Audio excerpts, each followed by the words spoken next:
ज़रा ये फ़ोटो देखोगे। हेलो दोस्तों, स्वागत करते हैं आज के वीडियो का, जो कि मैं आपको बार बार बोलता रहता हूँ कि स्टेबिलिटी मेंटेन क्यों है, स्टेबिलिटी क्यों वेरी इंपॉर्टेंट है, बता देता हूँ आज।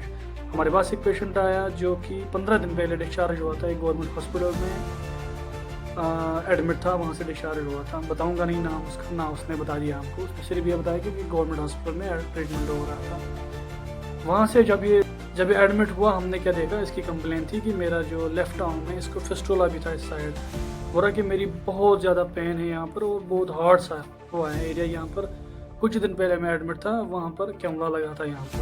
उसने सुई बोली क्योंकि उसको नहीं पता है, क्योंकि हमको तो पता है कैमरा है। जब हमने देख लिया फिफ्थ वीआईपी का फिफ्थ वीआईपी स्कोर एक होता है, उसका फिफ्थ वाला जो स्टेज है वहाँ तक पहुँचा है। पेशेंट को फीवर था 103 और पेशेंट को वो पाल्पेबल वेनस कॉर्ड था जो वीआईपी स्कोर में फिफ्थ स्टेज पे आता है, वो प्रेजेंट था। स्टार्ट कर लेते हैं कैमलाइजेशन पे कि कैमला है। जब भी हमको पेशेंट को एडमिट करना होता है, सबसे पहला जो हमारा स्टेप होता है, जबकि मैंने पहले भी बताया है कि हम वाइटल साइंस लेते हैं, उसके बाद हमको पता है कि पेशेंट को एडमिट करना है तो हम आईवी एक्सेस रेडी कर लेते हैं कि हम कैमला लगा देते हैं। कैमला हमेशा, चाहे आप छोटा से छोटा प्रोसीजर कर लो, ये फिर भी एक बड़ा प्रोसीजर है, हमको लगता है छोटा है। कैमला लगाना एक अपने आप में बहुत बड़ी बात है। स्टेरिलिटी, ये स्टेराइल वे से नहीं लगाया गया था। बाद में इसमें कोई भी वीआईपी स्कोर नहीं देखा था, वहाँ के नर्सिंग स्टाफ ने, वहाँ के डॉक्टर ने, किसी ने भी नहीं देखा, जब पेशेंट इस हालत तक पहुँच गया। क्या है वीआईपी स्कोर, बता देता हूँ। जब हम कैमरा लगाते हैं ना, हमेशा स्टेराइल वे से लगा दो।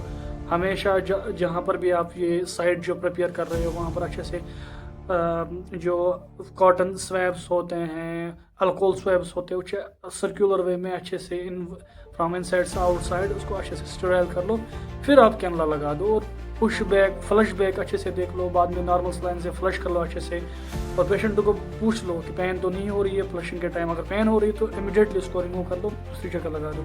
ये सबसे बेस्ट तरीका होता है एक पेशेंट को बचाने का, एक पेशेंट को नोज़ोकोमल इन्फेक्शन से बचाने का और लॉन्ग स्टे से बचाने का भी। स्टार्ट कर लेते हैं। वीआईपी स्कोर के अलग अलग स्टेज होते हैं। पहले स्टेज 0 से स्टार्ट कर लेते हैं। स्टेज 0 में कोई भी साइन एंड सिम्टम नहीं प्रेजेंट होता है कि हमको लगे कि पेशेंट को कैमरा निकालना है। स्टेज फर्स्ट जो है, स्टेज सेकंड है, पर यहाँ से लिखते हैं 1। वो क्या है, उसमें या तो रेडनेस होगी या माइल्ड सी पेन होगी, दोनों में से सिर्फ एक साइन प्रेजेंट होगा। इसमें क्या होता है कि आप आप देख लो कि कितनी इंड्यूरेशन है पेन की और कितनी इंड्यूरेशन है रेडनेस की, डिपेंड करता है। इसमें आप निकाल भी सकते हो कैमरा और ना भी निकाल सकते हो, depend upon the duration of the redness and 0 stage हो गया, 1 स्टेज हो गया, अब 2 है। 2 में क्या है कि हमको दोनों प्रेजेंट होंगे, रेडनेस भी होगी और पेन भी होगी। इसमें डेफिनेटली आपको कैमरा निकालना ही निकालना है, ठीक है।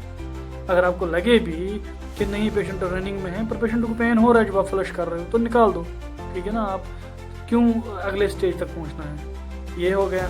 फिर आ गया 4th वाला, तो जिसमें हम 3 लिखते हैं, वैसे 4th स्टेज होता है। वो क्या होता है, उसमें एक तो ये दोनों साइन प्रेजेंट होंगे, रेडनेस भी होगी, पेन भी होगी विथ इन्फ्लेमेशन। ये कब होगी, अगर हमने पहले ही कैमरा नहीं निकाल दिया।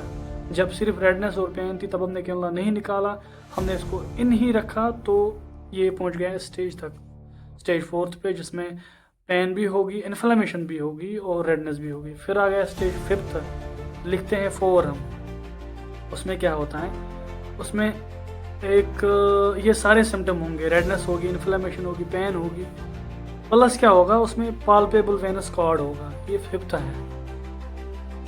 पाल्पेबल वेनस कॉर्ड क्या हो, जब मैंने आपको अभी क्लॉट दिखा दिया, ये होता है उसमें प्रेजेंट, ठीक है।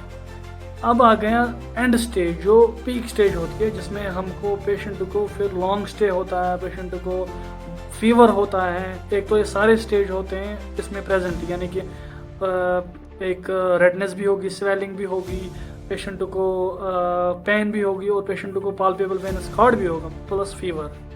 ये होता है सबसे एंड स्टेज, जिसमें पेशेंट को बहुत ज़्यादा दिक्कत का सामना करना पड़ता है। पेशेंट सर्जरी तक पहुंचता है। जैसे पेशेंट आज जो हमारे पास आया, इसको हमने वाया सर्जरी, ये थ्रोम्बेक्टमी, हमने वहाँ पर कट लगाया, डीप कट लगाया, फिर ये निकाल दिया, ठीक है। तो इस चीज़ का ध्यान रखो।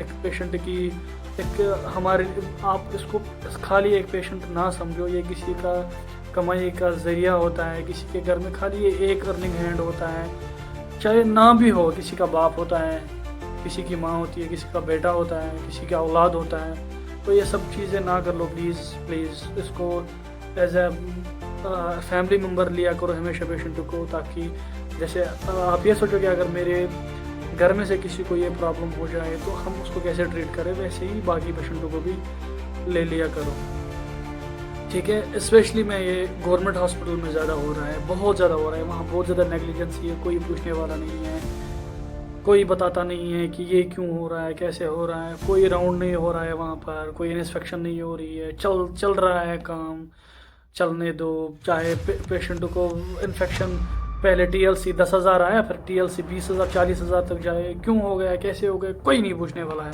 तो मेहरबानी करके मैं आपको बताता हूँ, आप प्लीज़ खुद से एक एफ़र्ट ले लो, खुद से एक इनिशिएटिव ले लो। अगर गवर्नमेंट नहीं ले रहा है, अगर कोई और ऑर्गेनाइजेशन नहीं ले रही है, अगर हॉस्पिटल के जो हेड ऑफ द हॉस्पिटल है वो नहीं इनिशिएटिव ले रहे हो, आप ले रहे हो, कम से कम आप एक being a doctor, being a nursing staff, being a health care provider, try to be humble, try to be empathetic always. तो आप हमेशा आगे रहोगे, आगे बढ़ोगे, आप एक दुआएं मिलेंगे, और दुआओं से बढ़ के कुछ नहीं होता है, ठीक है। मिलते हैं अगले वीडियो में।